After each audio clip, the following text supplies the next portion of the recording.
Why didn't Castro try to retake Guantanamo Bay from America? Probably because they don't want to escalate the situation and go to direct war. That's my guess. I don't know. Let's dive in. The entire island of Cuba famously does not belong to the Cuban government. You see, this small part here, the southern part of Guantanamo Bay, has been home to an American naval base since 1903. And as you'll Damn, really that long? Oh, well, yeah, I guess because that'd be when what?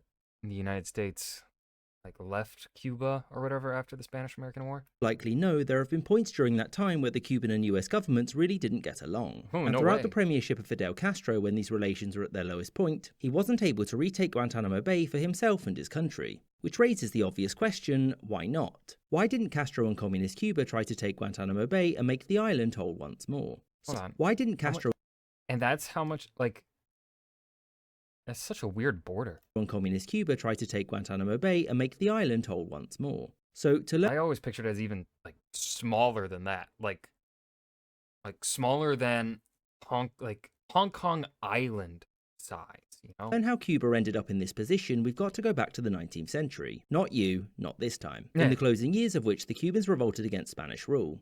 Like most revolutionaries before them, the Cubans imagined that they would get to keep all of their territory upon independence, but fun fact, no. Their war against the Spanish soon caught the attention of the US of A, and after a Not when America's involved, baby. Rah. main sinking, calls to remove Spain's last imperial territories from the Western Hemisphere grew rapidly. Now, many Americans wanted Spain out of Cuba, but that didn't necessarily mean that they wanted Cuba to be free. And so, to preempt this, the less expansionist The Me Amendment by H. Teller? Because we here in Congress do not trust the president not to annex Cuba after Spain has inevitably been crushed, we are going to force his hand. This law hereby makes it uncool and illegal for President McKinley to annex the island of Cuba because we want the people there to be free and independent. This has nothing to do with the fact that opening our markets up to Cuban sugar will damage my state's economy. It's weird that you brought it up. Also, we've decided that this inalienable right for the Cubans to be free does not extend to Puerto Rico or the Philippines, which will be added to our growing colonial empire 4 seconds after the ink on the peace treaty is dry. members of Congress passed the Teller Amendment, which, as part of the act giving President McKinley the right to intervene in Cuba, made it clear that the United States was not allowed to keep it. Now, the government being forbidden from annexing Cuba is not the same as being forbidden from annexing any of it, and during the Spanish-American War, the US found that Guantanamo Bay was well suited as a naval base, mostly because it gave much quicker access to the rest of the Caribbean, which was useful for keeping an eye on any European ambitions there. And so, after the Spanish were defeated, Cuba was occupied by the United States, which agreed to leave once the new independent government was up and running. Now this independence came at a price, because the Americans had just passed the Platt Amendment. As thanks for our selfless help in giving them their freedom, we, the United States Congress, hereby demand that you, the Cubans, willingly accept the following points. 1. You cannot be friends with anyone but us. 2. Control your spending. 3. That we, the glorious United States of America, are free to militarily intervene if anyone in Cuba does something that we feel isn't what we wanted. 4. Laws we make during your occupation must be kept, if not, see point 3. 5. You're kind of gross, and so you need to clean up your cities because we don't want to catch anything from you. 6. We may or may not want that island down south. 7. We get a naval base at Guantanamo. 8. No backsies. the Platt Amendment, meant to override the Teller Amendment. And Washington not only wanted the naval base as well as this island, but also the perpetual right to intervene in Cuba. Should it do anything that threatened I mean, America has kind of just assumed it has the perpetual right to intervene anywhere in the world. American interest there or in the region. This was begrudgingly agreed by the Cubans in 1901 Okay, because what real choice did they have, and 2 years later the US built themselves a naval base in the bay, which they would lease for a small annual sum. This led the Americans to by and large ignore their claim on this island, and eventually it was just sort of agreed that it was now Cuba's.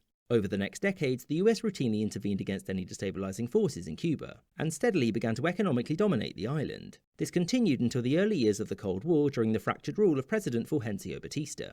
Batista had a great relationship with the United States, in that he was happy to sell Cuba to it in return for Washington propping him up, and maintaining the base at Guantanamo Bay meant that the US and its help were never too far away for him. Over time, he became much more tyrannical, and so resistance to him, notably by students with communist sympathies, increased massively, and soon resistance turned into open rebellion. To combat this, Batista strengthened the military, which promptly tried to overthrow him, but failed. He then opted for the tried and true response of purging the army, which did keep it loyal to him, but it did mean that the inexperienced people now running it weren't as capable of dealing with the rebels. Said rebels were by and large a mishmash of different groups with varying objectives. We want communist utopia, a Catholic society, actual democracy. Barring the ousting of Batista, that is. However, the largest and most effective group was the July 26th movement, led by a certain Fidel Castro. By 1958, said rebels were in control of these parts of Cuba, and after Batista rigged the end of the year election, the US stopped providing him with weapons, which of course made things much easier for the rebels. And within a couple of months, Batista had fled, the revolutionaries were in charge of the major cities, and the Cuban Revolution was over.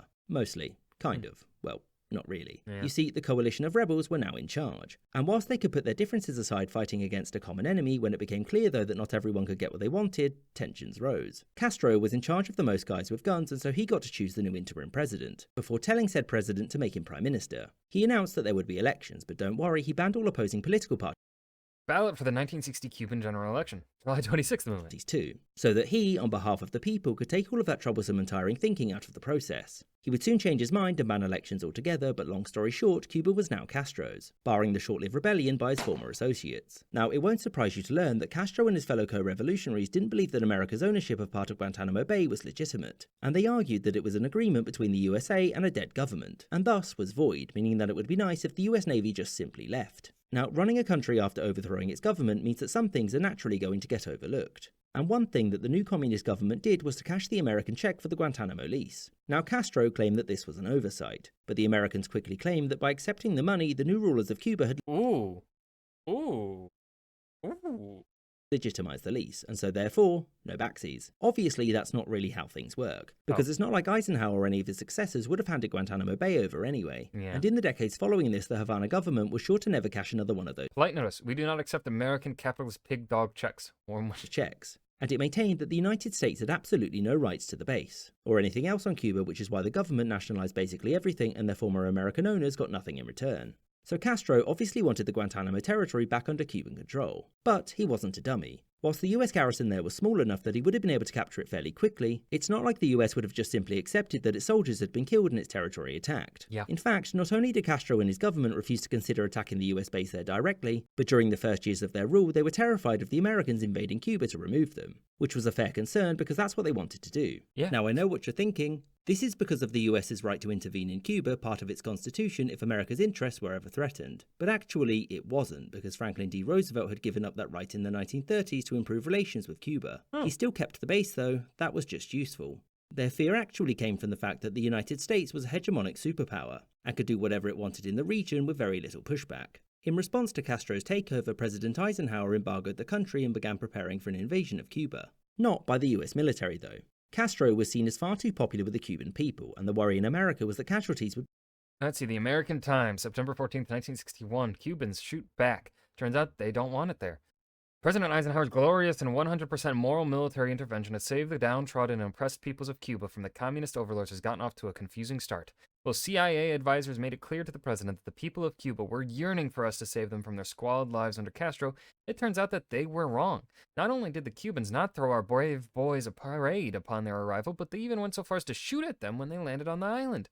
After the Air Force kindly reset the Havana skyline in order to remove Fidel Castro and his colleagues, it turns out that all of those dead people had relatives who were none too pleased. Closer investigation seems to indicate that the people of Cuba were more than happy to give communism a chance. It further appears that the former interventions and economic subjugation of Cuba by the United States has not endeared this nation to the hearts of the people. Whilst troops are advancing, President Eisenhower has made it clear that he wants things to speed up, and reports from inside the Oval Office claim that he has used a Ouija board to summon the ghost of Theodore Roosevelt.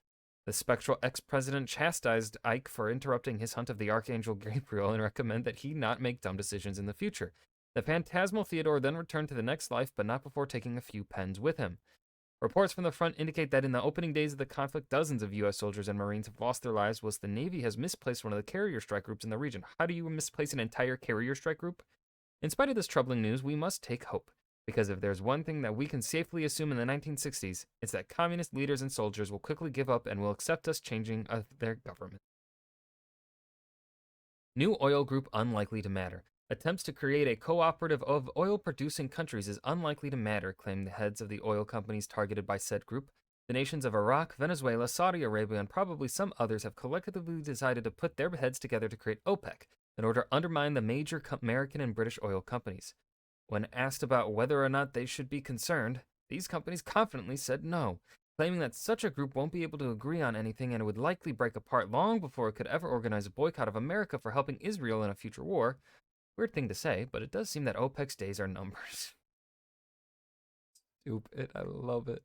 Marine given undesirable discharge. Former U.S. Marine and current Sovietized arch trader Lee H. Oswald has had his discharge from the Corps changed from honorable to undesirable. We asked the head of the Marine Corps, General David Shoup, what this meant and why it mattered. He replied that Oswald's departure and flight to the Soviet Union had made the Marines look kinda bad, and that the undesirable designation was administrative talk for not cool, bro. He hopes that the change will force Mr. Oswald to see the error of his ways and return to the U.S., where Mr. Shoup says that Mr. Oswald should get an honest job at somewhere like a book depository, and also reminded him that the Carcano rifle that he left here is waiting for collection upon said return. Be far too high. Instead, this invasion would be undertaken by exiled Cubans who opposed the new government. Eisenhower left office before this plan could be enacted, but John F. Kennedy, his successor, went ahead with the operation. This invasion would take place here at the Bay of Pigs, and it did not go well. Castro quickly won, and as a result, his relationship with the USSR improved greatly, because they believed that if Cuba were to be uncommunistified, then it would make them look weak internationally. As a result, the two intensified their military alliance, and the Soviet Union stationed nuclear weapons there, and thus, Cuban Missile Crisis. Yay. During this, the US base on Guantanamo took a new importance for both sides. The Americans evacuated civilians from the base and massively reinforced the garrison there to deter any offensives from Cuba. This wasn't going to be a problem though, because the Soviets there had just opted to point a nuclear missile at it, meaning that it would have been vaporized 15 seconds after everything went wrong. Now, Castro saw this crisis as an opportunity for him to regain Guantanamo. When the three nations began to negotiate over how they could all not die, Castro listed his demands, which he hoped that the US would agree to in return for the nukes going back home. These demands were that 1. The US would end the economic embargo, 2. It would stop trying to off Castro and overthrow his government, 3. The USA would respect Cuba's sovereign waters, 4. The same but for Cuba's airspace, and 5. It would of course return Guantanamo Bay. JFK didn't want to do any of this, and so he did something clever. He claimed to the USSR that this disagreement was solely between superpowers,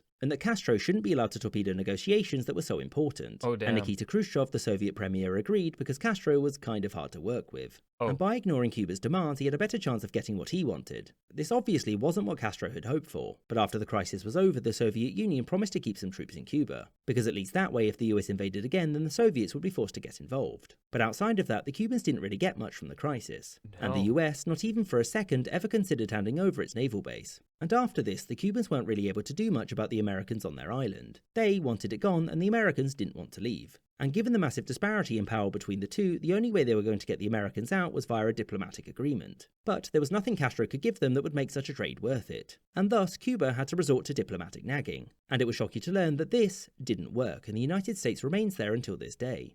I hope you enjoyed this episode. This was a fantastic episode. This might be my favorite History Matters video yet.